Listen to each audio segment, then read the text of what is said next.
Max Verstappen clinched his fourth successive F1 World title in a Las Vegas Grand Prix, which George Russell capped an unexpectedly dominant weekend for Mercedes, holding off a late charge from Lewis Hamilton.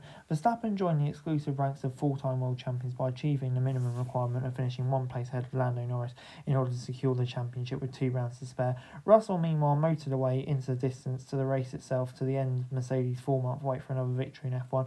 The Briton led away from pole at the start, and while he came under early pressure from Leclerc and then was to the late charge from Hamilton, who started tenth, the race leader didn't put a foot wrong and claimed his second win of the year and Mercedes' first since Belgium. Hamilton finished 7 seconds behind and was ultimately left to rue his mistakes in qualifying at the end, which left him down on the grid where he wasn't able to compete. I was definitely on flying on a couple of hours, but I'm definitely not going to fly now, said Russell, as he looked set to enjoy himself. But Verstappen, who had risen from second to fifth on the grid in the race final stint, set himself up for the championship glory, but his Red Bull was less competitive in the third stint on hard tyres, and he was eventually shuffled out of the podium places.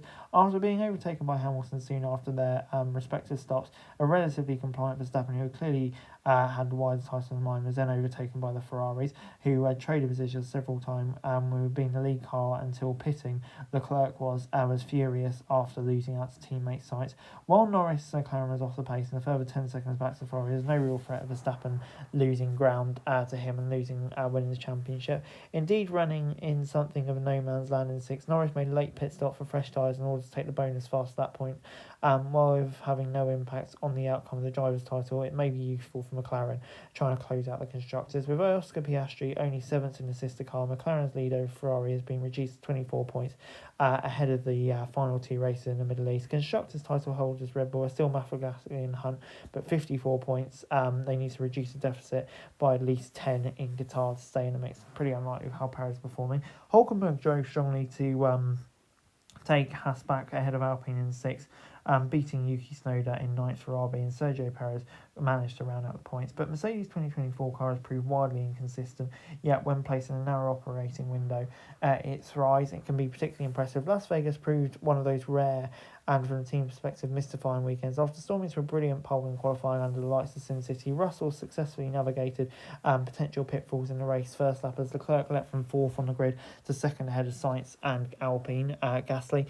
Indeed, by the start of lap 4, the Ferraris were piling the pressure onto McLaren into turn 1 with a change of lead briefly appearing inevitable, but Leclerc easily burst seems to come at the expense of his tyres, and the Monegasque first retaking second and then Verstappen into third too, with Leclerc and Norris, who were also struggling on his medium tyres, soon heading for pit stops just 10 laps. Verstappen was then in second by lap 11 and he passed Sainz, but that was relatively inconsequential for the fast Russell, who continued to pull away, that effectively ending the race. When further back, Hamilton was showing strong pace, having picked off cars lower end of the top 10, chased onto the podium, and by the time he stopped on lap 13, passing Norris on his fresh tyres soon after. Hamilton followed the Ferraris and then undercut them by pitting earlier for the second slots. He then passed Verstappen for the second time down the strip straight at the start of the third stint. At that point in the race, Hamilton was around 10 seconds back on Russell, but he impressively and relentlessly closed about second on his teammate for a few laps. It's been a dream of a weekend, said Russell, though, who won the Grand Prix. Vegas is a crazy place. I can't even describe it. To get the pole and the win and the 1-2, we couldn't have chosen a better place. Hamilton suggested it would have been a breeze had he won, had he done performed as he should in qualifying. We don't know why we're so quick this weekend, but it's the best the car's ever felt, so I'm grateful for it to get to that point. The car drives like that in the last couple of races. He said it will be fun as he prepares to exit Mercedes-Benz. And before I go, let me run you through the final classification for the Vegas Grand Prix. A Mercedes 1-2. Who'd have seen that coming? Yeah, great job from both of them, especially Hamilton. I would love seeing him starting higher up to see if he really could have took the fight to Russell, because that was a great drive. For Ferrari, maximised the result. I know a bit of drama, but closing on McLaren, that's the main thing. Max Verstappen sealing the title, driving sensibly today, getting what he had done. Yeah, for me, so impressive by Max this year, because for me, he didn't have the fastest car for most of the year. That was probably McLaren. So yeah, to seal it so early is hugely impressive. I think Norris will be disappointed he didn't take it deeper, but on this particular weekend, McLaren just didn't really have the pace.